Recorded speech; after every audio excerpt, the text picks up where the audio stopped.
رفتی بیرون و از یه دختری خوشت اومده، میخوای بری به شماره بدی. چی کار باید بکنی؟ بهت آموزش میدم تا آخر این ویدیو با من همراه باش.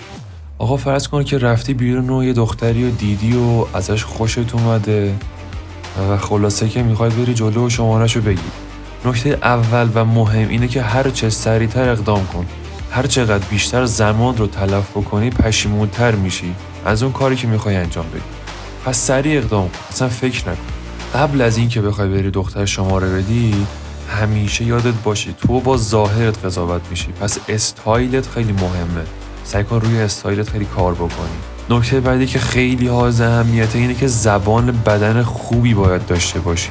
شلوور راه نرو، گردنتو صاف نگهدار. بعد از اینکه ظاهر خوبی پیدا کردی و زبان بدن خوبی داشتی، میرسیم به لحن صحبتت. جوری که با دختر صحبت میکنی نباید لحنی باشه که انگار نیاز داری که بهش مخشو میخوای بزنی. دختر از قدرت خوشش نمیاد. پس وقتی میخوای بری با دختر صحبت بکنی، بهش نگو که ببخشید مزاحمتون شدم. دختر رو بانو خطاب نکن. دختر رو الکی بزرگ نکنید و با لحن قدرت حرف بزنید. مثلا بهش بگو که چلاک قشنگی داری، میبینم که سلیقه خوبی هم داری.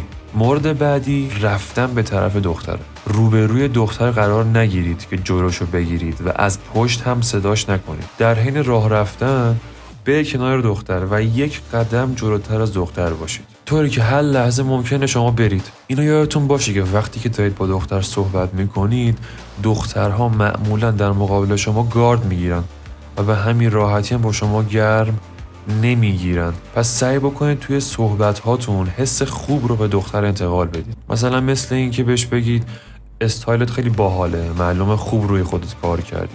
بعد از اینکه این حس خوب رو به دختر انتقال دادی و دختر با شما احساس راحتی کرد، میتونید به راحتی ازش شماره‌شو بگیرید.